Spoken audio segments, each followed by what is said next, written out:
You're at your old trusty boat. You call mighty sparrow. I'm in the city of Mardi Gras. Welcome to the Sailing into Oblivion podcast. I'm your host, Jerome Rand. Good morning, everybody. Coming to you from the bird song filled world of Jeromestown on a chilly Tuesday morning. Today's the 29th? 28th. Wow, 28th. Almost June. That's when I start thinking it's summertime. Doesn't feel like it right now, I'll tell you that much. Wow. Got the coffee, just made it. If you're listening to this, and it's Tuesday mid-morning, I'm quite literally recording this moments ago. Yeah, I wanted to get one in last night, but I was so tired, feeling the exhaustion of just downright effort and enthusiasm, which is good. I think it's really good when you get to a point where you literally just collapse in your bunk and you're done. You're like, oh, and you fall asleep in seconds and you dream crazy dreams, and then you wake up just like, wow, what happened? That's where the coffee comes in for me. Because I'll tell you what, I could have easily rolled right back over for another few hours of sleep. But we've got things to do. We've got boats that are going in and boats that need masts put up and all sorts of stuff. We're ramping up this sailing school up here, and it has been just absolutely phenomenal. Yesterday it rained like crazy. And just, nonstop. It's pretty incredible out on the ocean. And I guess in the Caribbean as well. And I know they've gotten a bunch of rain. I talked to one of my buddies down there. Shout out Captain Mike. It's usually squalls. Squall comes, squall leaves. Then it's sunny again. Up here in Michigan sometimes it'll just rain. It will rain for 36 hours and just not stop like that's the world that you live in now. There is water falling from the sky, and every time you go outside of any sort of shelter, you are wet. And I think that's pretty obvious. We all have dealt with rain now and again, so I understand that. But there is a certain sogginess to it that, I don't know, becomes a little like, whoa. So anyway, luckily this morning, even though the forecast was for more rain today, has changed. There's that old adage, which I think they have not only in Michigan. I'm pretty sure we share this with so many other places, maybe all of them. If you don't like the weather, wait 5 minutes. That old classic. Very true up here, though, because now the sun is poking through. The deer are wandering around. I'm wondering if you'll ever pick up any of the bird song that's going on around me. But it's like a rebirth. Like the entire woodland realm has been washed, rinsed, and left out to dry. And hopefully we see temperatures in the low 70s today, which would be phenomenal. I go dump the rest of these boats in. We got 4 more Pearson Ensigns going in. Off of a really interesting trailer, cradle situation. And, should be pretty fun. I'm the driver because I got the yard experience. It's pretty cool. But it's also really easy. Window time. So I have to go upload a quick little video on a private link. Sorry, shouldn't even say it. For stepping the mast with a gin pole. Maybe, who knows? Maybe I'll throw this one out into the world at large, because it is kind of interesting stepping a mast by making a mast, a temporary mast, and it goes along pretty well. We've been scooting right through them, so that's our game plan for today. But for the podcast, I thought I'd talk about the expedition that I just signed up to do. I don't have a huge amount of time, so I don't know how long this show will be, But essentially, I got a call from Matt Rutherford the other day, and I accepted. So it's going to be pretty interesting. That's what we're going to get into. I'll go in on a full description of that one, and yeah, that'll be it. But before I start the show, like I always say, if you want to help support this podcast and support the South Atlantic adventure, hopefully going to be able to do data collection on the plastics down there, paint a target on the garbage patch for possible future cleanup, not by me, but maybe by somebody else. You can donate to the show. You can donate for parts and the sales and all that sort of stuff. There's links for Venmo and PayPal in the description of this episode. And, of course, you could always join Patreon, which is fantastic because that family of people is what has kept this thing going. Other than that, lots of other stuff on there, merch, books, children's books, audiobooks, all that sort of stuff. You know the spiel. And if you just want to reach out to the show, sailinginto-oblivion.com. Okay, done. Look at that. That was concise and easy and good. Oh, and I suppose I should throw in the coaching has been wonderful. Shout out to anybody, all the people that have taken me up on that so far. The repeaters. We've had repeaters. Oh, my gosh. They bestill my heart. That is the most, I am filled with honor that people would value my input that much. And so huge thanks for all of you. And I look forward to our next conversations as well, because I have a few more booked. Awesome. I won't shout you out because, you know who you are. Cool. That's it. Done. Whew. Love getting that out of the way. Smooth and easy. So, okay, I get a call from Rutherford. We've been chatting a lot, obviously, because we're trying to kick off the South Atlantic thing and work together on that because I got the boat, I got the drive, I want to go do it, and he's got the know-how as far as plastics collection and data collection and all that sort of stuff goes. Well, he got hooked in. I'm listening to his podcast. This would have been a week or two ago when I was driving up from Florida with my father, Jim. Shout out Jim Bob, and our lovely 176-pound Great Dane, Sola, in the back of the little station wagon that we have. And yes, you heard that. Tampa to Michigan with a Great Dane. 2 days, in fact. That Great Dane travels well. I will second that. So we went up, and Rutherford put out a new podcast, and I was talking all about this new adventure that he's got, this thing that came out of the blue, and essentially going out to sort of tend to and launch and collect autonomous underwater vehicles, and essentially do this out at the Atlantis II Seamount. And I think there's a group of seamounts out there because, puzzlingly, I had to go look at this yesterday. And, it's like 400 miles south of Nova Scotia, 400 miles north of Bermuda, and maybe 500-something miles east of, like, Cape Cod. And funnily enough, I remember when he was saying that on the podcast, I was thinking to myself, gee, I know that place. That's where I got turned upside down. Yeah, it's right in the Gulf Stream. It's a little treacherous, but he's going in July. July is thankfully the calmest month in the Atlantic, but it lies in the teeth of the hurricane season. Hurricane season officially starts June 1st, runs all the way to November 1st, and it's very possible to get, subtropical storms, things like that outside of those, but typically July is pretty calm. And with today's forecasting, thanks to innovators like John Bilger and CEO of Predict Wind and all that sort of stuff, which he will have on board, it should be a pretty straight shot to go out there, hove to, mess around with these remote control robots, learn some stuff, data collect, and then head back in at the end of July. Pretty cool, I got to say. When I heard it, I was like, dang, man. How do they get these things? That's cool. I mean, obviously, he has a full research vessel.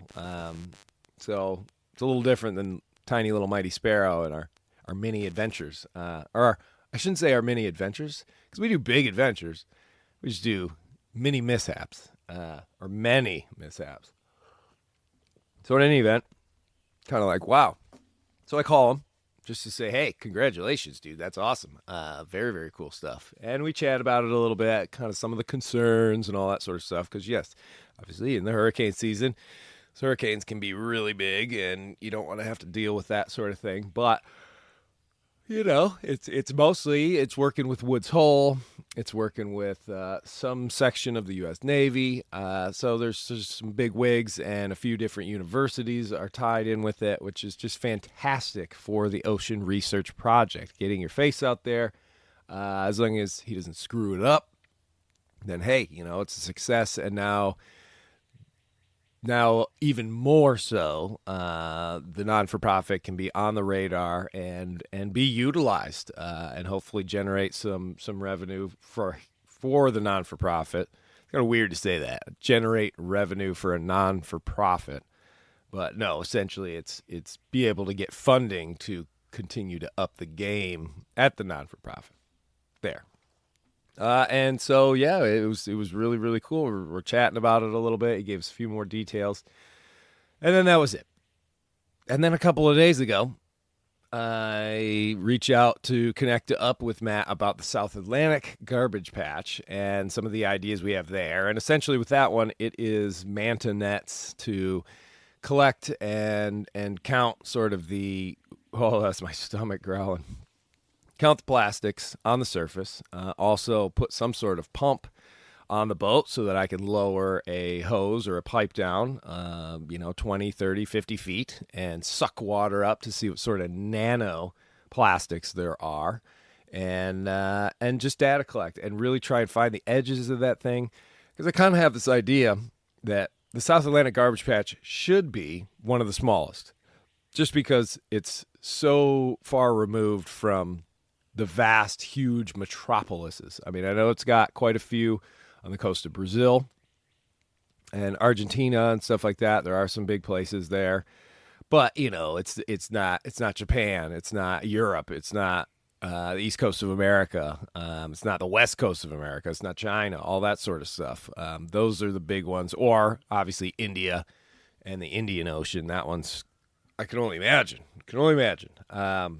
Luckily, I was really far south on that one, but who knows? So I'm thinking, wow, okay, well, if the South Atlantic garbage patch is the smallest, maybe it's also the most attainable to get some of that stuff out of there and clean it up and give it a good bill of health. Maybe we can rate these oceans on a scale of 1 to 5, 5 being great, clean, healthy, and 0 being like a dead ocean filled with plastics. And there's more, I guess the thing, more plastics than life. And, excuse me. And so that's kind of where I'm like, well, but first and foremost thing you got to do is know where this garbage patch is and how bad it is. So paint a target on it. Get involved with some of these other guys. I got to look it up online, but the guy, one that's trying to do the cleanup out in the Pacific, or that is doing the cleanup in the Pacific, the big booms and stuff, because I know they don't work so well when you've got the Sargasso seaweed and all that sort of stuff as far as the surface collection goes. So the North Atlantic is going to be a tough nut to crack, but the South Atlantic, as far as I remember, doesn't really have that Sargasso. So hey, we might have ourselves the first ocean where collectively we can tackle, clean up, reverse what we've done to it. If we can, help stop more coming into it, then I don't know. Sometimes you see these huge challenges, in your life, huge. And you're like, oh my gosh. But if you can compartmentalize them and then you find maybe the first one, and these are head scratcher challenges. Ones that you can't really, you don't know how you're going to be able to fix it or overcome it. So you're looking at all these. If you can compartmentalize and maybe tackle one little part, and you try, you do the easy one, I guess, first, right? We always do. Then you tackle that, and all of a sudden you got a skill set. What worked, what didn't, and now you can go ahead and have a little more confidence in like, okay, well, let's go that direction, and now let's go to the next big one. So let's go from there to the South Pacific garbage patch, and then let's go to the Indian Ocean, and then blah, blah, blah. See what I'm saying? So essentially, I think it's very worthwhile to go down there and see. And I could be totally wrong. I could get down there. It could be the worst one on the planet. It could be horrific because nobody goes down there. It's just, there's no reason to go down that far out into the middle of the South Atlantic Ocean because there's no shipping down there. There's really not much going on besides plastic pooling up in the center of it. So here, that's what I want to do. And so Matt calls me up and offers, he says, hey, I'm looking for somebody to help me with this. I want to go out and do this Woods Hole seamount survey and all that sort of stuff with the autonomous vehicles. And are you available? And I'm like, whoa, holy smokes, it happened. They reached out to me. This is great. And essentially, hit I have an old school weekly planner. So it's made out of paper and has a spiral stem. And I use a pen. And essentially I flip through it and it has calendars. I'm dead against setting things up on my phone. If you can't tell that already. Which is part of the reason I think Matt and I will get along so well. So in any event, I look through the calendar. I see there's about 2 or 3 things. It's going to be tight. It's going to be real tight. I'm headed down to do a consulting sort of training trip from Cape Canaveral down to Puerto Rico. Shout out Rob. Can't wait to see you. Get down there. Let's rebuild that Aries. It's going to be great. It's the only fingers crossed on that, man. We got to get this Aries rebuilt. It looks like it hasn't seen service in quite some time. But he reached out, got the full bushings kit from the company over across the pond, and all I got to do is remember how to rebuild it. And then we set sail down to Puerto Rico. It's going to be a great trip. It should be 10, 14 days, something like that. And then, zoom, go straight back, meet up with the boat, hopefully no later than like July 1st. And then we fire right out there, and we're doing autonomous vehicles. Excuse me. Gosh, there's something in the air. The cottonwood trees the other day made it seem like it was snowing up here. Get out there, play with the robots, make a whole bunch of content. We'll have Starlink with the huge data package and all that sort of stuff. So videos are going to be coming out. Matt and I will be clowning. It should be a lot of fun and pretty much on the daily, I would think. So keep an eye on the socials when we get to that point. And then zip back in because I have a speaking engagement on the 1st of August. And he said, yeah, we can get you back. We have to get the boat back by July 31st. So I'll basically arrive and then go and do this speaking engagement. So it works out almost perfect. Now, that is barring whether or not the weather is going to cooperate. Because you can wish all you want when you're out on the ocean. I want. Well, the ocean doesn't care about you. It doesn't even know you exist, believe it or not. You and your precious little boat, not even a blip on the radar, which I've always thought is pretty funny. So, check my schedule. I had one little consulting gig that wasn't even 100% confirmed, but because I had agreed to do it, essentially it was a trip just from a gentleman, Kyber, who took the mainsail of Mighty Sparrow to make some bags and wallets and things like that, which is awesome. And I still am waiting for my wallet. No rush, though, because the one I have works pretty well. Yeah, he's looking to purchase his first kind of big ocean cruising, ocean ready boat, and it's up in Connecticut. It needs to get down to North Carolina, and I was like, man, I would love to jump on that boat. And sort of offered up my services for that. And unfortunately, then that was going to be in the first week of July, and I, rather than just bail and call him and be like, dude, I can't do it. Essentially talked to him and said, hey, I told you I'd do this. And if you don't think you can get anybody else and you really want me to do it, just tell me and I'll tell Matt to take a hike. And luckily he's pretty understanding. He realizes that, it's a big opportunity and stuff. And so immediately he was like, I'm going to start looking for somebody else. I started looking for somebody else. I actually contacted my brother. and it seems like he will. He's down for the trip, so I'm going to connect them up. So I got that off my books in July, and free and clear. So I was able to give the thumbs up to Matt. Now I do have my reservations. Obviously, I'm going out to a place that's treacherous, it's dangerous, and just mulling about. But at the same time, we got a faster boat. We got a really, really heavy duty boat that. Essentially, if you have to take a sailboat out to a place like this, you're going to hove to. You're going to try and steady the platform, so to speak, utilizing the sails. Really the boat's not going to just drift with no sails up and roll in the ocean. No, we hove to. We utilize whatever we can to stabilize and stay in that position, because I think what he had said was it's about a square, an 85-mile square. So either 85 miles on each side or 85 square miles, I believe is probably the former, area that we'll be in. So we're really not moving much. We're just kind of hanging out there. Pull these autonomous vehicles up. And actually, you know what? I'm not even going to describe it because I'm going to murder it. If you want, listen to Rutherford's last podcast, Single-Handed Sailing podcast. His last show, he gives good details on exactly what the science and everything is that we're actually doing with these bots.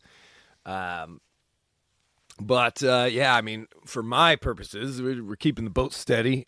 We're staying in one place, relatively speaking, and keeping an eye on the weather and making sure if something does crop up, we boogie out of there. I mean, I would think that.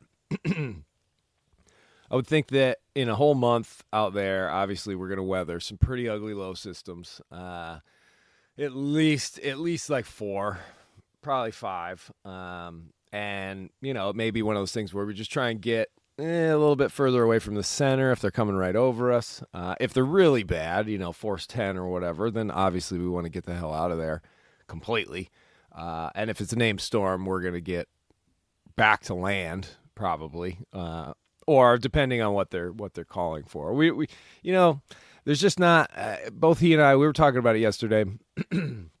There's a point in every sailor's life where they want to experience that stuff. They need to know what it's like. There's a curiosity, and I think that curiosity is a good thing in some ways and a bad thing in others, because it can get you into trouble real quick when you overestimate the strength of the boat or how bad the conditions might actually get.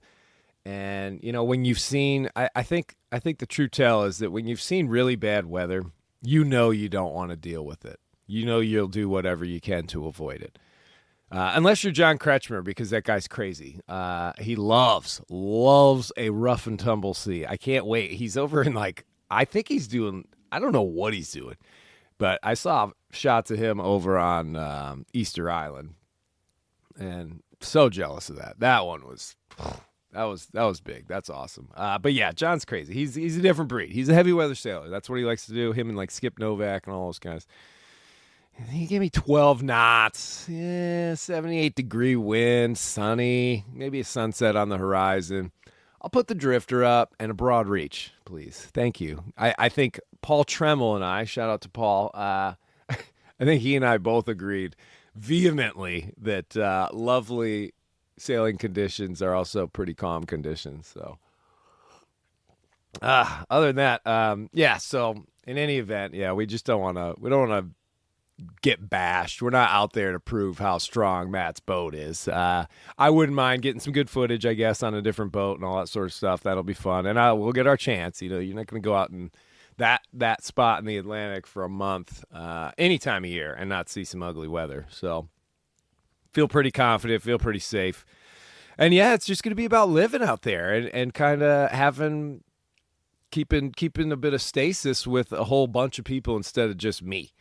And I think that'll be kind of interesting. And like I said, we'll do a lot of video. We'll do a lot of everything out there to try and bring the content home and share the experience with everybody who is stuck on shore while we're partying out at sea. Now, we'll probably be working pretty hard. I'm going to bet that the workload will actually be pretty insane, because I know if I know anything about Rutherford, it's that he doesn't like to sit around. at all. I just tell that. And if we're out there and the actual monitoring and operation of these vehicles is really labor light, then the maintenance log's probably going to come out of the closet. We'll probably end up doing a lot of stuff on the boat, project-wise. I hope he's not an Ahab. I'm hoping he's more of a. I'm actually hoping he's more of a. What was Mutiny on the Bounty? Who was the captain in that one? Dang it! Oh, it's too early. I haven't had enough coffee. Oh my gosh, that's so good. Nah, it should be pretty good. I'm looking forward to it. I'm excited. I'm nervous, and it is kind of funny because when at the first thought when I got the offer, I was like, "Ooh, geez, that is right where we flipped upside down." Granted, it was at the end of November, and this will be July, but still, I was like, "Wow, that's way out of the wheelhouse for me." And I used to have this rule. I had this like flashback to when I was a youngster cutting my teeth down in Fort Lauderdale, Florida, washing engine rooms, doing whatever I could to sort of get my foot in the door of the industry. And whenever I would get an offer would come on the table for a delivery of any boat, and I hadn't sailed very many boats at that point.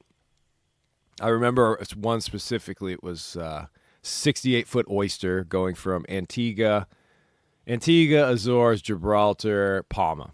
And right after the classic down in Antigua, and like literally read the offer, and like butterflies in my stomach. I was like, "Ooh, that's a crossing. That'll be the first crossing. We're going across the ocean." and I was nervous, and I was like, "Wow, dude, that's a big step in the right direction, but it's also a big step. That's pretty scary stuff." And I was probably 22, 23 at the time. And holy smokes, I was so nervous. But then I kind of made a rule for myself. Sat and I had a little introspection. And I was like, man, if you're going to do this stuff, if you want to cross oceans, if you want to sail around the world, if you want to be a real sailor, you're going to have to risk it. You're going to have to step up to the plate now and again. And so, hey, what do you say? The more nervous it makes you to a point, the quicker or the faster you say yes. You just agree. Just go for it. And that way it's there, you're committed, and you're going to see how it goes. And over the years, I think that could be refined. A little wisdom goes into it. I've had some ups and downs with some deliveries and some opportunities that I took, thinking they'd be great, turning out to be not so great. I've been lucky in a lot of circumstances that we haven't sunk boats or been on boats that should have sunk in the seas that we were in. And I guess you could chalk up some of that to, oh, geez Louise. We got Gonzo. I'm gonna put him on speaker. Yo, Gonzo. You're on the podcast right now. Say hello to the folks out there listening. Oh, hello, everybody. Dr. Gonzo, back from the BVI and now in northern Michigan to run the operation. What can I do for you this morning? I'm headed over as soon as I finish this. Oh, I was just curious when you wanted to start dumping some boats in the water, man. Nice. Yeah, I would expect me there by let's say 9:30 to 10 o'clock. I will be there, and then we'll just gun all those boats right in. Sounds perfect. We got Dan and Katie buffing right now. Steve and I are about to go bilge all the ensigns that are in the water. Perfect. Awesome. Don't forget the walloon, man. That one's got the little screw cappy thing. Oh, I'll bring it with me. Good man. If you tie off to the stern, tie off with an extra crazy long line. Jeez. We don't want to smash that beautiful paint job. Copy, sir. Copy. All right, man. Well, I will see you. I'll see you in a few, dude. Looking forward to it. It's going to be awesome. I'm so glad it's sunny out. Yeah. Well, you were in the truck all day yesterday. I don't want to hear it. That's right. Dr. Gonzo took the bull by the horns and was driving the little tiny Boston Whaler in the rain all day long. Kudos, boss. All right, man. Well, I'll see you later. All right. Sounds good. Bye, everybody. Bye, everybody. All right. Very cool. Man, he is anxious. Yes, and rightfully so. He's got a team of about 9-10 people. I think it's his first command in this sort of arena, and he's doing a great job. He's got a lot of knowledge, a lot of enthusiasm, and I think he'll, it's tough. Managing people, it's tough. It's not an easy thing. There are a lot of variables out there. All right, now, trying to go back to what I was saying before. I've totally lost track of what I was getting into. Hate it when I do that, because now I feel like I'm leaving everybody hanging. And since the boss is already calling me, and it's kind of funny, I always do that.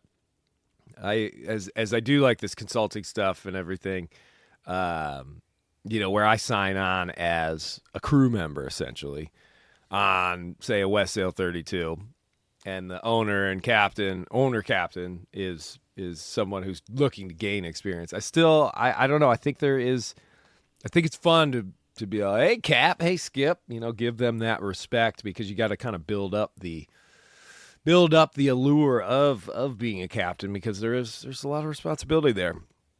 But I do that in a lot of these things where I help out these sailing schools that I used to run and all that sort of stuff, and then come in and the new guys there, fresh and wide-eyed, and you're kind of like, hey, boss, and they're looking at you like, boss, dude, you were doing this before I was born. But still, you got to give it up to them. Cool. Well, seems like I got to go get my butt in gear. I'm going to try and hit the gym for a little bit and then run straight over there, keep the energy levels high,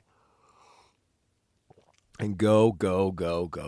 So, yeah, a little bit of a short show today. I do have, like I said, I've got some cool ones coming up. We're going to have Olivia Wyatt back on the show, I think, in just a couple of days.